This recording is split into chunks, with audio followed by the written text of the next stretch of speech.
Hi, this is Terry. Welcome back to my channel. This is take 2 of today's video. I think this might be the first time we've ever tried a take 2. It is. I think it'll be fine because, you know, I'm practiced. I never practice, so I'm practiced in what I have to say today, at least for the first minute and a half. So today's topic is COVID in the house. And as expected, after moving Adam into a house down in San Diego with 5 other people, his house is in quarantine mode. At least one roommate has tested positive, but they're asymptomatic. Another roommate is symptomatic, but I don't know if they've been tested. And another roommate has been tested, but I don't think we've gotten the results back. And Adam refuses to get another test. He was tested twice up here, and for some reason he's just assuming that he has it. He's staying at the house and is not going anywhere, and I think the rest of his roommates are doing the same. Can we say any of us are surprised that this happened? Ray? Surprised? Of course not. What kind of question is that? Yeah, we're not idiots.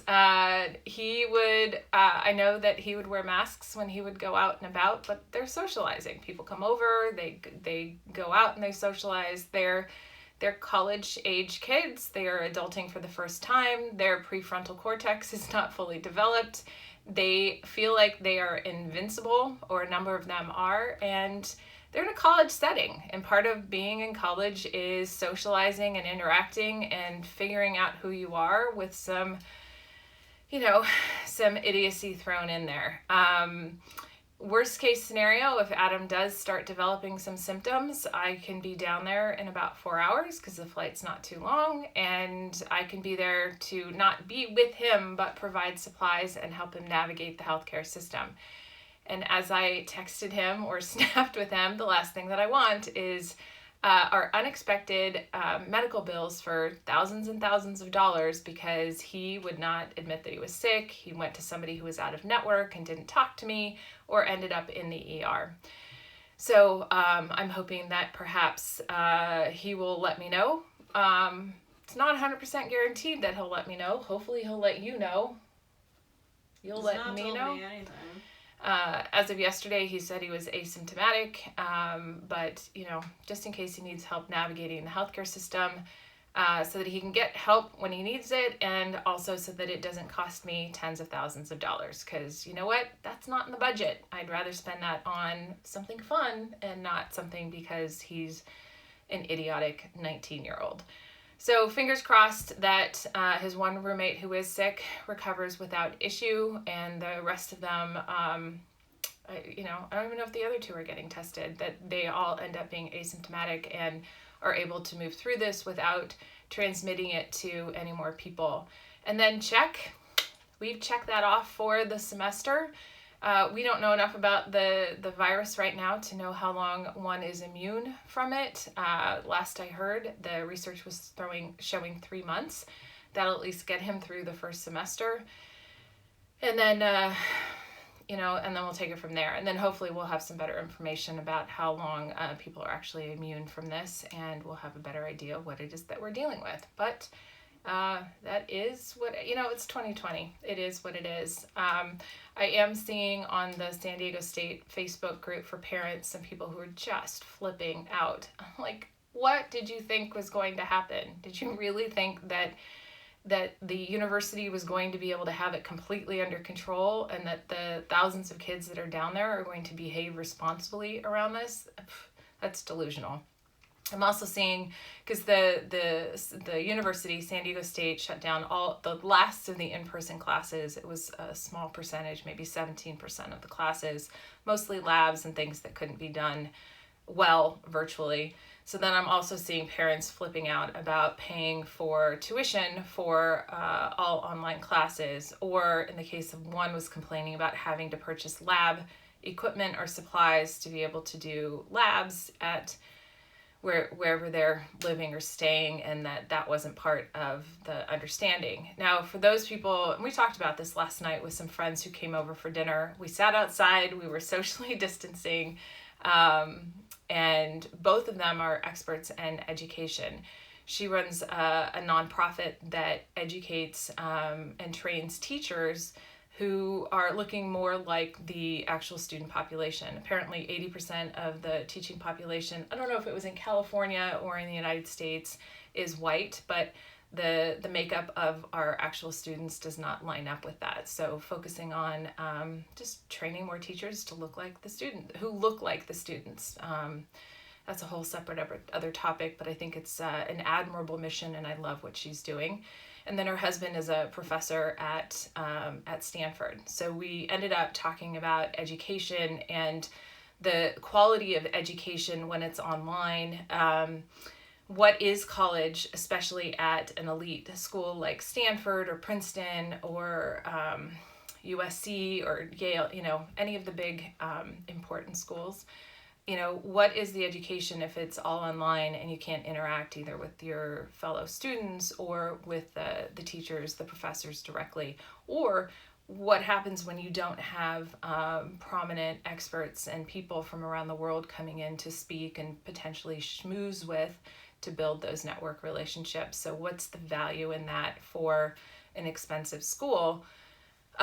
For us, like at San Diego State, some parents who are from out of state who are paying $40,000 a year for San Diego State, which seems to be that's a private school tuition elsewhere in the country, or even at some other schools here in California, whereas we're paying $8,000 a year for Adam's tuition at San Diego State. I think that's quite a deal, and it might be why I'm like, whatever, get the best education that you can right now.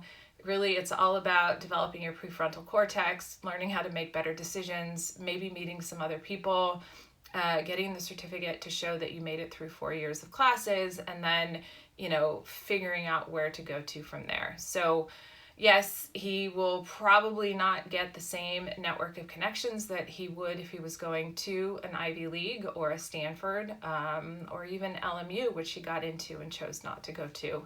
But this is the path that he wanted to go down, and we fully support it.